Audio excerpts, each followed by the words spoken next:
What is the worst movie you have seen in your life? The Amazing Bulk. Just don't watch it. It looks like a 3-yo accidentally used some animation programs. I hate dust. Not sure if Cats counts, but after 30 minutes I turned that one off. My husband and our roommate unironically loved Cats. They forced me and my roommate's wife to watch it with them, and I just don't get it.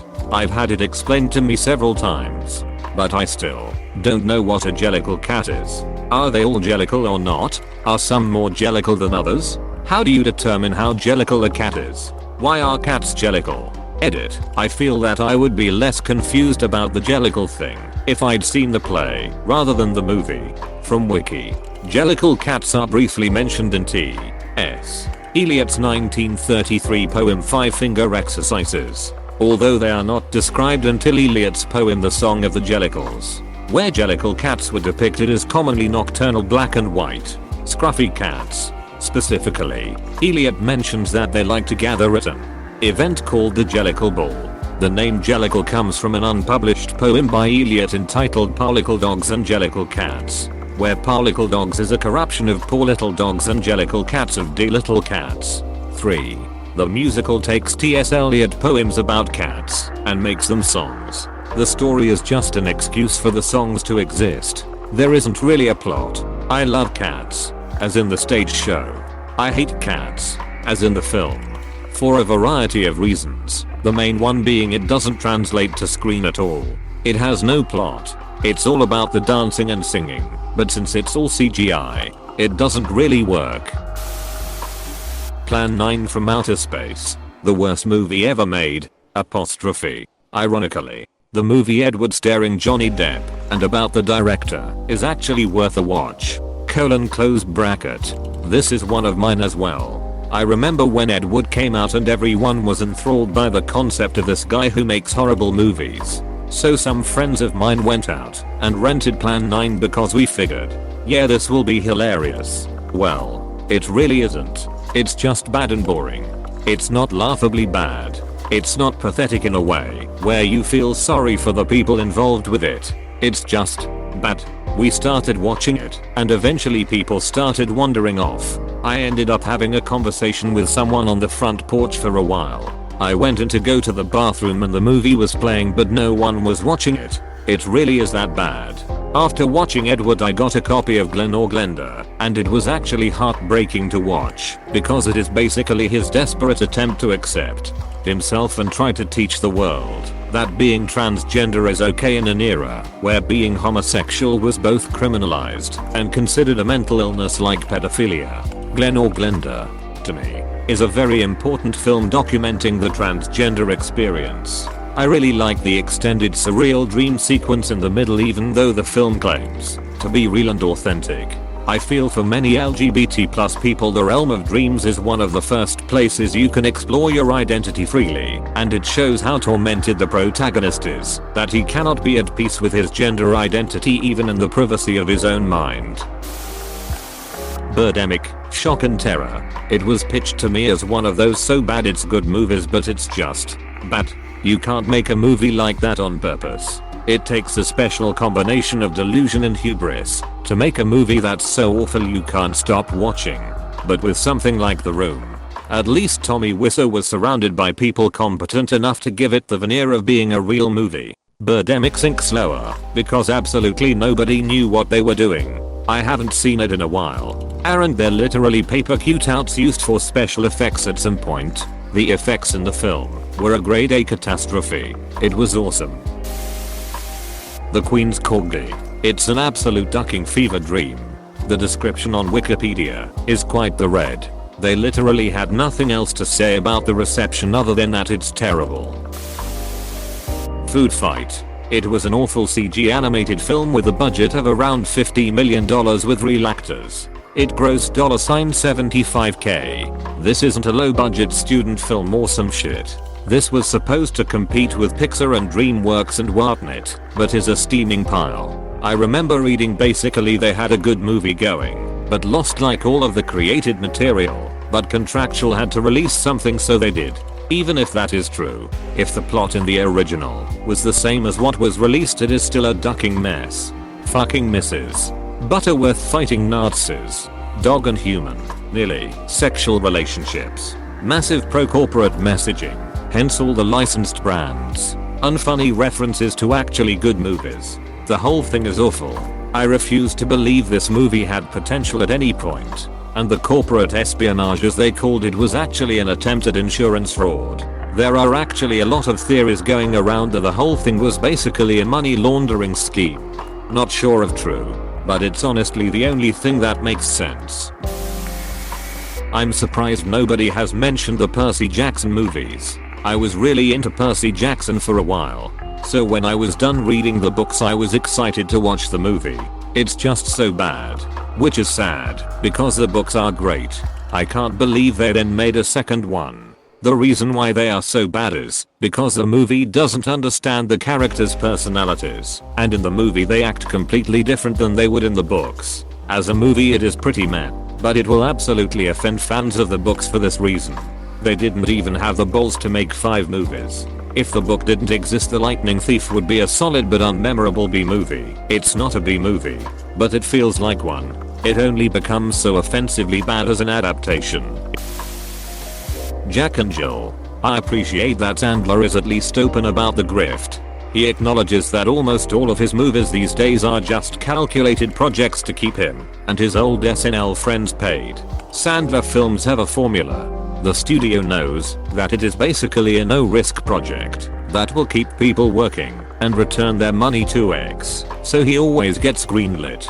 Jack and Jill made $150 million globally on a $79 million budget. Is it even a grift if people know what he makes and still pay to see it? Seems like everyone involved is happy with what's going on. Some people like McDonald's. I don't see a reason to harass them about it. Sums it up pretty perfectly.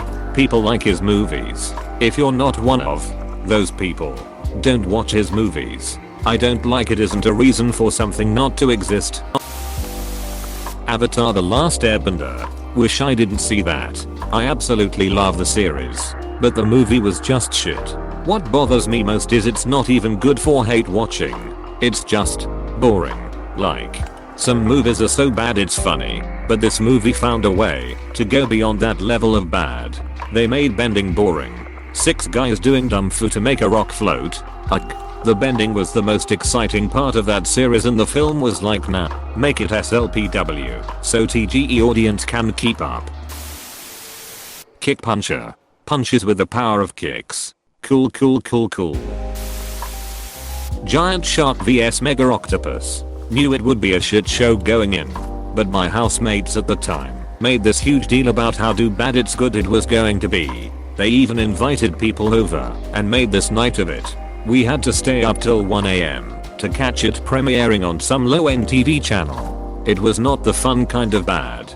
It was just bad. The Emoji Movie. My brother and his now father-in-law once took my brother's brother-in-law to see it. When they left, my brother looked at his father-in-law and they both had a look that said they just watched garbage. With perfect comedic timing, his brother-in-law, who was 10 or 11 at the time, unironically said, "Now that was a great movie!" Exclamation mark. Apostrophe. The Room was the worst.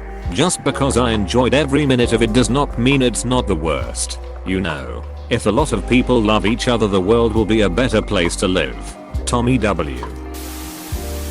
Mean Girls 2. Take everything people love about Mean Girls, throw it away, then pull up a new script taken from some amateur author's new manuscript he wrote while drunk. Throw in a couple corporate mandated wokeness and there you go. You got Mean Girls 2. No. They had the janitor in the back of the writer's room shit on a paper and that's how the script was made. Then throw some cash at it and boom. You've just made a bad movie. Death Note. The American live-action adaptation. Hated this movie and how they betrayed everything that made the source material so great. Aside from the fact that most live-action anime sucks to begin with, the casting was way off and the presentation of the characters was horrible. Kira and Elle are supposed to be smart as hell, and in this film, they end up looking like the dumbest characters of all time. It doesn't qualify as the worst movie of all time. But I agree with you. L losing his temper and pulling a gun was the most offensive part of that movie, and not only betrays the source material, but is by itself just lazy and inept writing and character development. Battlefield Earth. It has the holy trinity of bad movie pedigree. Boring. Expensive. Devoid of irony. Zombievers because they attempted to use the dog as a decoy to escape the beavers. The dog lived, but got him. That's rude. The woman obsessed with pissing on shit made me turn it off almost immediately. Wait, literal fesses or just like peeing on someone's laptop? I don't know which is weirder. Like one of the first scenes is her ordering her dog to piss in the cabin, then she pisses on the couch. I was like, okay, this dude has an obvious fetish we are now part of, and turned it off. The movie adaptation of the play Cats. I saw it around this time last year, and then COVID happened. I attribute the wackiness of 2020 to that movie. The Serbian film. I will never forget that shit. A Serbian film, I agree. Pretty uncomfortable movie. No resolution unless you count that ending. And it just comes off as someone's weird fantasy film that absolutely did not need to be shared with the public. The Prince and Me. It is a horrible movie about a Danish prince who falls in love with an American girl. But as a Dane I can say that they got absolutely nothing right about Denmark. One of the big conflict of the movie was that the prince wasn't allowed to marry a common, which is so absurd in a Danish context. Of course Danish royals can nay whoever they want. And it was also just a bad movie all around. Cats. Ridiculous costumes. Horribly overreaching acting. And just plain awful singing. Midnight and the cat is a sleeping or some shit. The Last Airbender. After years and years of seeing the hate, I finally watched it with some friends thinking maybe it would be bad enough that we could make fun of it while watching. We only made it halfway before even roasting it wasn't fun anymore. Anything that Tyler Perry has created. I'm serious. Why do people like that man? I've never seen a black man do blackface, insult his own race, and nobody seems to care. He's a perpetuating stereotype of the shucking and jiving Uncle Tom type of black persona. Madea is what racist white people think of older black women. It's embarrassing. And I'm not black or a woman. AWW Lord. Miss and Mrs. My name Madea. AWW Lord. Apostrophe. He's a moneymaker because he did stage shows in churches in poor black communities. He toured his Madea character to every poor family out there. He will always sell shit. The Christmas Chronicles 2. I knew what I was getting into, but even still, it was so sugary I chipped a tooth. It sucked out all of my Christmas joy for a few days. Had to watch a documentary on serial killers after to balance things out. Damn, I wish this was posted yesterday. I watched it last night and thought the same thing. I'll admit it was cute, but it was so predictable. Milan live action. Why? Because they had all the resources and support in the world and they ended up with that garbage. It cold worked so well in live action. And somehow it sucked so hard. How they ruin a classic tale like that, even though they have a whole animated version and a ballad for references beyond me.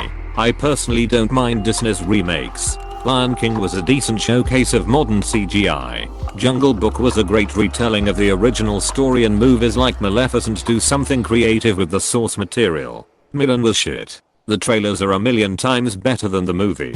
What bothers me more than the movie itself is the wasted potential. The Assignment with Sigourney Weaver and Michelle Rodriguez. OMG, it's awful. Michelle Rodriguez is always so bad.